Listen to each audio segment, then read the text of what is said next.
যোৰহাটত ডক্টৰ বাণীকান্ত কাকতি মেধা বঁটা প্ৰদান অনুষ্ঠান সম্পন্ন।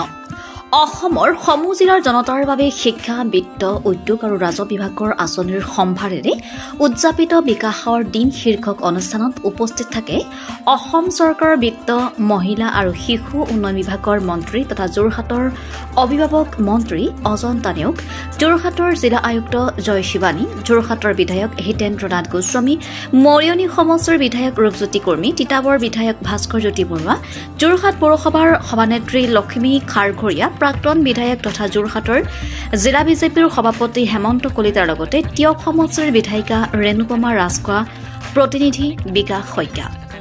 তিনিখন আঁচনি, বাণীকান্ত কাকতি বঁটা প্ৰদান আঁচনি, আনন্দৰাম বৰুৱা বঁটা প্ৰদান আঁচনি আৰু চাইকেল বিতৰণ, এই তিনিখন আঁচনিয়ে অতি সুকলমে সুন্দৰভাৱে ইয়াত হৈ গৈছে। প্ৰায় 12,000 মান ছাত্ৰ ছাত্ৰী এই তিনিখন আঁচনিৰ দ্বাৰা জিলাখনত উপকৃত হৈছে।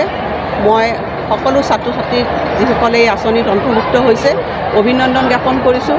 আৰু এই আঁচনিবিলাকৰ এটাই লক্ষ্য যে শৈক্ষিক জগতখন আমি আগবাঢ়ি যাব লাগে।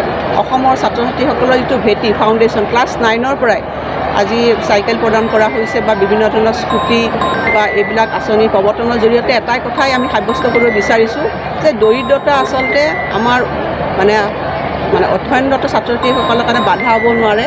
আৰু সেই হিচাপে অভিভাৱক হিচাপে আমাৰ চৰকাৰখন পিছত তেওঁলোকৰ লগত আছে আৰু তেওঁলোকক আমি এইটোৱেই কৈছে তোমালোকে আগবাঢ়ি যোৱা, যাতে বিভিন্ন ধৰণৰ পৰিস্থিতিৰ তেওঁলোকে চম্ভালি লৈ পেলাই নিজৰ যিটো প্ৰতিভা তাৰ বিকাশ কৰিব পাৰে।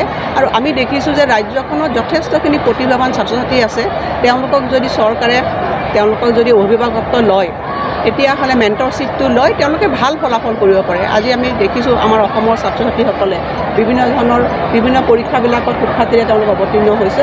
সেইটোৱে কথা লক্ষ্য হৈছে যে ছাত্ৰ ছাত্ৰীসকলক আমি আগবঢ়াই লৈ যোৱা আৰু এই তিনিখন আঁচনি যোৱা সময়ছোৱা এক যোৰহাট জিলাৰ উচ্চতৰ মাধ্যমিক উত্তীৰ্ণ মেধাৱী ছাত্ৰ ছাত্ৰীসকলৰ মাজত 2218খন স্কুটি বিতৰণ কৰা হয়। আৰু আজি মঞ্চত ডক্টৰ বাণীকান্ত কাকতি মেধা বঁটাৰ জৰিয়তে 10গৰাকী ছাত্ৰ ছাত্ৰীক প্ৰতীকীভাৱে স্কুটিৰ চাবি অৰ্পণ কৰা হয়। আনহাতে নৱম শ্ৰেণীৰ মেধা সম্পন্ন ছাত্ৰ ছাত্ৰীৰ মাজত 8,506খন চাইকেল বিতৰণ কৰা হয় আৰু ইয়াৰে 10গৰাকী ছাত্ৰ ছাত্ৰীক মঞ্চত পুৰস্কাৰ প্ৰদান কৰা হয়। যোৰহাটৰ পৰা অনুপম বৰাৰ ৰিপৰ্টাৰ লাইভ অসম। আজি ভাল লাগিছে, এনেকুৱা এটা বঁটা পাইছোঁ। নিজৰ কষ্টৰ ফলখিনি আজি চবৰে আগত লৈ পেলাই ইমান ভাল লাগিছে। চৰকাৰে এনেকুৱা এটা উপহাৰ দিছে আমাক, ভাল লাগিছে। তেওঁলোকে যাতে এনেকৈ কষ্ট কৰি নিজৰ কষ্টৰ ফলটো পাব পাৰে সকলোৰে আগত এটা সুন্দৰ পৰিৱেশৰ মাজত, সেইটোৱে বিচাৰোঁ। মুখ্যমন্ত্ৰীক মই ধন্যবাদ জনাম যে ইমান কষ্ট কৰাৰ পিছত এনেকুৱা এটা উপহাৰ দিছে। কিছুমানৰ কাৰণে এইটো সম্ভৱ নহয় এখন স্কুটি পোৱাটো, সেইখিনিৰ কাৰণে বহুত সুবিধা হৈছে স্কুটি দিলে। বহুত ভালেই হৈছে, যিহেতু আমি ইমান কষ্ট কৰিছিলোঁ পঢ়াত আৰু মানে আমাক চৰকাৰে ইমানখিনি যে দিছে আৰু উৎসাহ পাইছোঁ বহুত। আৰু আমাতকৈও ভাল ৰিজাল্ট কৰিছে, তাহাঁতিও উৎসাহ পাইছে।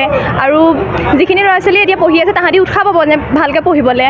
গতিকে ধন্যবাদ চৰকাৰলৈ, হেমন্ত মামালৈতো বহুত ধন্যবাদ, শিক্ষামন্ত্ৰী স্কুটি। গতিকে 12ৰ ৰিজাল্ট যে ইমান কষ্ট কৰা সাৰ্থক হৈছে বুলি ভাবোঁ আৰু ধন্যবাদ। ভৱিষ্যতে শিক্ষা ব্যৱস্থাটো ভাল হওক, তাৰপৰা আমাক ইমান এনেকৈ উৎসাহ জানিছে আৰু সৰু সৰু পৰ্যায়ত আৰু উৎসাহ জনাওক। যেনেকৈ এতিয়া 9ৰ ল'ৰা ছোৱালীখিনি চাইকেল দিছে, আমি সেইটো পোৱা নাছিলোঁ। গতিকে সেই তেনেকৈ দিয়ক আৰু সেইটো